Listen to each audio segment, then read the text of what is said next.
외도한 남편이 상간녀는 신경도 쓰지 않고 오직 나만 바라보고 애태우게 만드는 방법, 만약 이런 방법이 있다라고 하면 어떠신가요? 아마 그런 방법이 있기는 할까? 라는 생각이 먼저 드실 겁니다. 지금까지 화도 내보고 눈물로 매달려 봤지만 남편과의 관계는 더 힘들어졌을 거예요. 지난 8년간 외도로 힘들어하는 아내분들을 코칭해 드리면서 저는 한 가지 공통점을 발견했습니다. 바로 아내분들이 자기도 모르는 사이에 남편 중심의 프레임에 빠져서 허우적대고 있으셨습니다. 그렇다 보니 어떤 노력을 해도 남편의 마음을 사로잡을 수가 없었던 거죠. 그래서 오늘은 왜 우리가 남편이 잘못했는데도 주도권을 잃어버리고 휘둘리게 되는지 알게 되실 겁니다. 그리고 이 절망적인 판을 바꿔서 남편이 우리를 바라보게 하려면 어떻게 해야 되는지도 알려드리겠습니다. 이 영상 끝까지 봐주세요.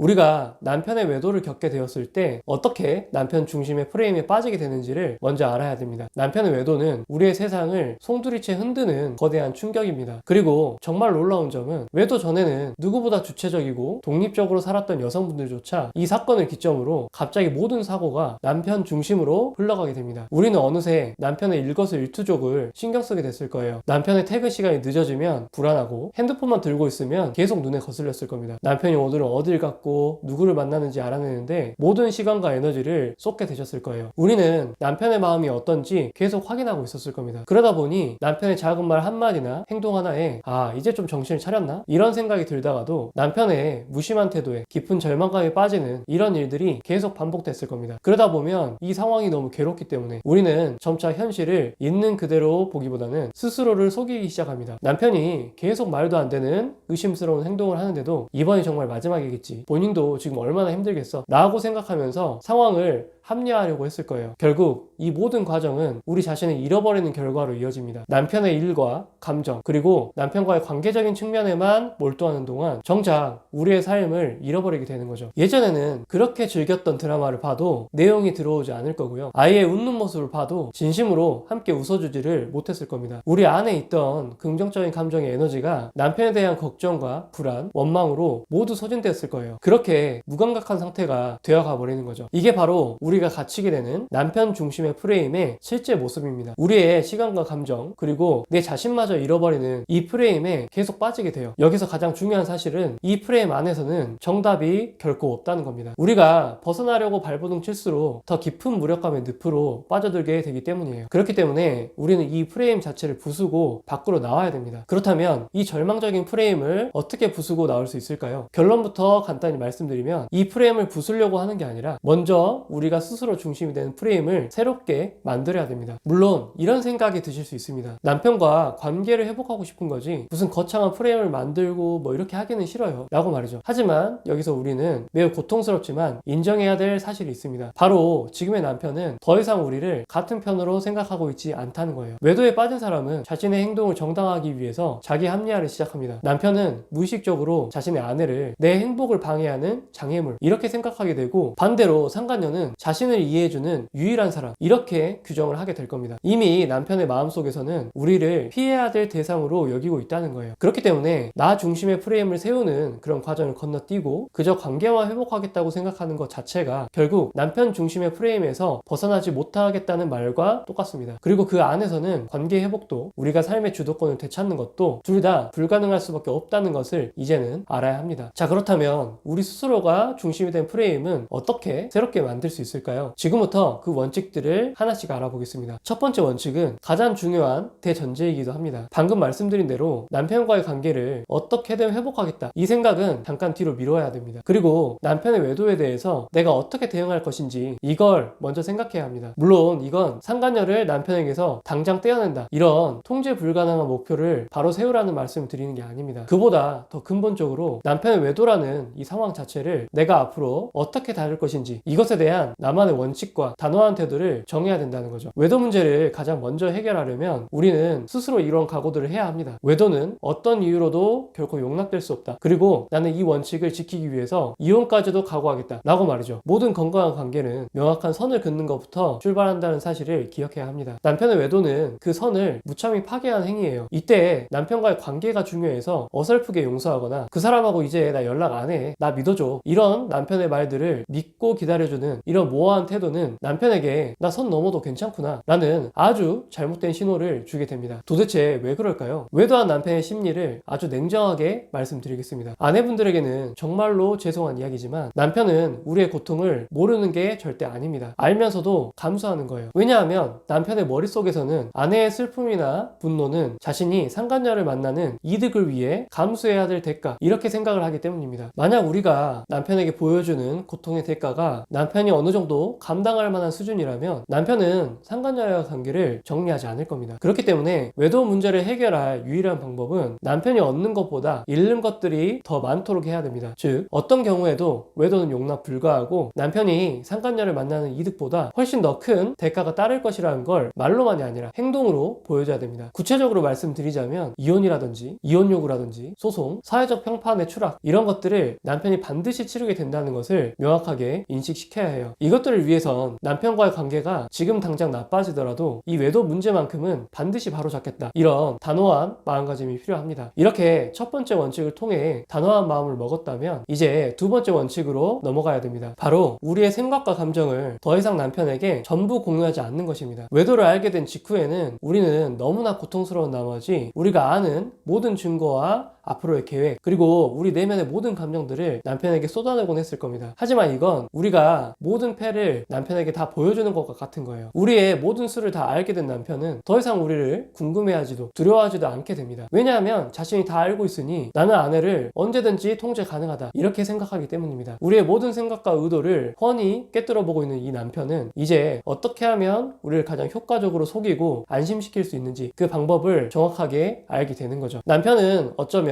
교묘한 거짓말로 우리를 안심시킨 채 뒤에서는 외도를 계속 지속할 가능성도 매우 높습니다. 그리고 우리는 그 계산된 행동 때문에 또다시 속게 될 겁니다. 잠시나마 느끼는 우리의 안도감은 우리가 벗어나고자 했던 그 남편 중심의 프레임으로 우리를 다시 끌고 들어가게 되는 거죠. 그래서 이제부터는 의도적으로라도 남편과 거리를 둬야 됩니다. 남편이 우리에게 요즘 무슨 생각해? 라고 물을 때 이전처럼 감정을 쏟아내는 대신 그냥 생각 정리 좀 하고 있어 정도로 차분하지만 단호하게 말할 수 있어야 합니다. 우리가 뭘 생각하고 뭘 계획하는지 알 수 없을 때 남편은 점점 우리를 예측할 수 없는 존재로 인식하게 될 거예요. 원래 인간 뇌는 예측 가능한 자극보다 예측 불가능한 자극에 훨씬 더 강력하게 반응하고 주의를 집중하도록 설계되어 있습니다. 남편은 우리의 의도와 생각을 알 수 없을 때 자신이 아내를 통제할 수 없다라고 느끼고 스스로 불안감을 느끼게 되는 거죠. 그런 자연스러운 생존 본능으로 인해서 우리에게 관심을 더 기울이게 될 겁니다. 이렇게 거리를 두고 우리를 잘 드러내지 않는 것이야말로 남편이 우리를 함부로 대할 수 없게 만드는 견고한 심리적인 방어막이 됩니다. 그리고 나아가서 우리가 관계의 주도권을 되찾아올 수 있는 거죠. 우리만의 새로운 프레임을 세우기 위한 세 번째 행동 원칙은 바로 이것입니다. 남편에게 의존하지 않는 정서적, 경제적 독립을 해 나가는 겁니다. 이건 억지로 바쁜 척을 하거나 보여주기식 행동을 하는 것과는 다릅니다. 정말로 남편의 아내라는 역할, 아이의 엄마라는 역할에서 잠시 벗어나서 나라는 삶을 다시 찾아가는 겁니다. 우리 스스로의 행복을 위한 활동들로 시간을 채워나가 보는 거죠. 물론 이 말이 너무나 억울하고 슬프게 들릴 분들이 계실 거라는 걸 잘 압니다. 우리가 꿈꿨던 결혼 생활이 나 혼자서 잘 지내는 것, 이건 아니었을 거니까요. 너무나 당연한 마음이고 저도 충분히 공감이 됩니다. 하지만 우리는 여기서 고통스럽지만 현실을 직시해야 합니다. 남편이 외도를 저지른 그 순간 우리는 이미 혼자가 된 겁니다. 서류에 도장만 찍지 않았을 뿐 이전의 신뢰관계는 한번 끝난 것과 다름이 없다는 것을 인정해야 되는 거죠. 그렇기 때문에 우리는 독립해야 합니다. 역설적이기도 이렇게 혼자가 되었다는 사실을 받아들이고 온전히 홀로 설 수 있을 때 비로소 우리는 남편과 새로운 관계를 시작할 것인지 아니면 이대로 완전한 이별을 할 건지를 대등한 위치에서 스스로 선택할 수 있는 힘을 갖게 됩니다. 그러니 힘들겠지만 아내의 역할, 엄마의 역할을 조금씩은 내려놔 보시고 이제 온전히 우리 스스로를 위한 시간을 허용하기 시작해야 합니다. 각자 자신에게 시간을 허용한다는 의미가 다를 거예요. 그동안 미뤄왔던 배움을 다시 시작할 수도 있고 다른 새로운 사람들과 관계를 만들어 보시는 걸 수도 있고요. 경제적으로는 파트타임 일이라도 시작해 보면서 사회와 다시 연결되고 우리 스스로 돈을 벌어보면서 성취감을 느껴보는 것도 하나의 방법일 겁니다. 핵심은 우리의 세계를 남편의 세계와 분리하는 거예요. 그리고 우리만의 영역을 단단하게 만들어 보는 겁니다. 이렇게 나를 되찾기 위한 독립의 여정을 시작했을 때 우리는 가장 먼저 내면에서부터 놀라운 변화를 경험하게 될 겁니다. 남편의 외도로 인해서 우리의 자존감과 자신감은 바닥까지 떨어졌을 겁니다. 하지만 우리가 주체적으로 뭔가를 선택하고 배우고 새로운 사람들을 만나고 사회적 역할을 하나씩 해냈을 때 무기력감은 점점 사라지고 그 자리에 자기 효능감이라는 것이 채워질 겁니다. 나는 내 삶을 통제할 수 있는 유능한 사람, 이것에 대한 믿음이 생기는 거죠. 이 자체만으로도 우리를 빛나고 매력적인 사람으로 만들어 줄 겁니다. 이렇게 우리 스스로의 온전한 모습을 되찾음과 동시에 우리는 관계의 주도권을 바꾸는 효과까지 얻을 수 있습니다. 왜냐하면 이제는 남편이 우리를 잃는 것이 자신의 인생에서 얼마나 큰 손실인지 그 상실의 대가를 비로소 계산하기 시작하기 때문입니다. 우리가 정서적으로 경제적으로 독립을 한다는 것은 실제로 남편에게 난 너 없이도 잘 살 수 있어, 이 모습을 충분히 증명하는 것과 같습니다. 과거를 돌이켜 볼까요? 왜 남편은 우리와의 관계가 끝나는 것을 두려워하지 않았을까요? 그건 우리가 남편에게 정서적이든 경제적이든 의존하고 가족이라는 그 역할 안에만 머무르면서 남편에게는 언제나 내 옆에 있는 사람, 그리고 모든 것을 내가 예측할 수 있기 때문에 통제 가능한 사람, 이렇게 인식되었기 때문입니다. 우리가 지금 마시고 있는 공기처럼 당연한 존재에게는 상실의 두려움을 느끼지 않는 법입니다. 하지만 우리가 새로운 활력을 얻고 더 이상 남편의 예측과 통제 범위 안에 머무르지 않는 그런 빛나는 존재가 될 때 남편은 비로소 본인이 얼마나 소중한 것을 잃을 위기에 처했는가, 이걸 깨닫게 됩니다. 이렇게 하면 우리 스스로의 가치를 바로 세우고 관계의 주도권을 되찾아오는 발판을 마련하게 될 겁니다. 이것만으로도 엄청난 진전일 거예요. 하지만 우리가 진정한 내면의 평화를 얻기 위해선 반드시 넘어야 될 관문이 하나 남아 있습니다. 바로 네 번째 원칙, 남편과 상간녀를 심판하려는 그런 마음을 내려놓는 겁니다. 아마 이 말을 들으시면 마음속에서 이런 생각이 드실 거예요. 아, 또 저 사람 겪어보지 않았으니까 저렇게 쉽게 말을 한다. 복수라도 안 하면 억울해서 잠을 못 자는데 그걸 모르고 있는 것 같다. 이런 말들일 거예요. 저도 충분히 이해합니다. 그래서 이 부분에 대한 답은 제 개인적인 주장이 아니라 심리학과 뇌과학에서 답을 찾아보도록 하겠습니다. 많은 분들이 남편과 상간녀에게 최고의 복수는 그들을 똑같이 고통스럽게 만들고 그들의 삶이 망가지는 것을 보는 것이라고 생각합니다. 하지만 그 마음을 먹는 순간 우리는 그들을 벌주고 고통스럽게 만드는데 모든 에너지를 쏟게 되고 그 과정에서 우리 스스로 불행의 늪에 빠지게 돼요. 심리학에서 복수심은 정신적 반추라는 역할을 한다라고 말을 합니다. 반추라고 하는 건 소가 여물을 되새김질하듯 과거의 상처와 분노를 계속해서 곱씹으면서 우리 스스로를 괴롭히는 걸 말해요. 수많은 심리학 연구에서 이 반추는 매우 강력한 심리적인 위험 요인으로 규정을 하고 있습니다. 따라서 우리의 복수심은 우리의 건강에는 이렇게 큰 독이 되는 일이라는 거죠. 그럼에도 결국 복수에 집착하는 것은 상처를 준 그들이 아니라 우리 스스로를 과거의 고통 속으로 계속해서 가두게 되는 겁니다. 더 큰 문제는 그들의 불행은 우리가 통제할 수 있는 일이 아니란 겁니다. 통제 불가능한 일에 우리의 행복을 거는 순간 우리는 절망에 빠지게 되죠. 그런데 설령 우리가 원했던 처벌이나 고통을 그들이 100% 경험한다고 해도 우리가 느끼는 후련함은 찰나일 뿐입니다. 절대 평생 지속되지가 않아요. 뇌과학에서도 복수가 성공했을 때 느껴지는 쾌감은 아주 짧게 지속된다고 알려져 있죠. 우리가 명품백을 샀을 때 느꼈던 감정이 계속 지속되지 않는 것과 동일합니다. 그 복수의 성공이라는 쾌락은 그래서 마약과 같은 역할을 하게 돼요. 그 쾌락만을 추구했을 때 우리는 그들의 행동과 말에 우리의 인생이 끌려다니는 감정의 노예로 남게 되는 것이죠. 결국 심리학과 뇌과학이 공통적으로 말하는 건 명확합니다. 복수심은 과거의 상처에 우리를 묶어두는 독이고 복수의 성공이 주는 쾌감과 기대는 우리가 끊지 못하는 마약일 뿐이라는 거죠. 그렇기 때문에 남편과 상간녀를 심판하는 마음을 내려놓는 건 절대로 그들을 용서하기 위해서가 아닙니다. 과거의 상처와 고통이라는 감옥에서 우리 자신을 해방시키기 위한 가장 이기적이고 현명한 선택인 거죠. 이것이야말로 진정한 의미에서 우리 삶의 주도권을 되찾아오는 마지막 열쇠입니다. 어떠셨나요? 오늘 우리는 남편 중심의 프레임에서 벗어나 관계의 주도권을 되찾는 4가지 원칙에 대해 이야기 나눴습니다. 먼저 관계회복이라는 생각에서 벗어나 외도를 용납하지 않겠다는 단호한 원칙을 세워야 된다고 말씀드렸습니다. 그리고 우리의 모든 생각과 감정을 남편에게 공유하지 않음으로써 남편이 우리를 예측 가능하지 않게 만들어야 된다고 말씀도 드렸고요. 세 번째로 정서적, 경제적 독립을 통해 우리 자신의 가치를 스스로 증명할 수 있어야 한다고 말씀드렸습니다. 그리고 마지막으로 복수심을 내려놓으면서 과거의 상처가 아닌 우리의 미래에 집중해야 한다고 말씀드렸어요. 이 모든 과정은 우리 스스로를 되찾는 과정이기도 하고 남편과의 관계의 주도권을 180도 바꾸는 과정이 될 겁니다. 이전에는 우리가 남편의 마음을 계속 예측하려고 했었다면 이제는 반대로 남편이 우리의 마음을 예측할 수 없어서 애태우게 될 것입니다. 그리고 우리의 가치를 뒤늦게라도 깨닫고 쩔쩔매고 있는 남편을 발견하게 될 거고요. 그러면 우리는 이때 남편과의 관계를 시작할지 말지 최종적으로 결정을 하기만 하면 됩니다. 그 결정은 온전히 우리의 몫이 될 수 있을 거예요.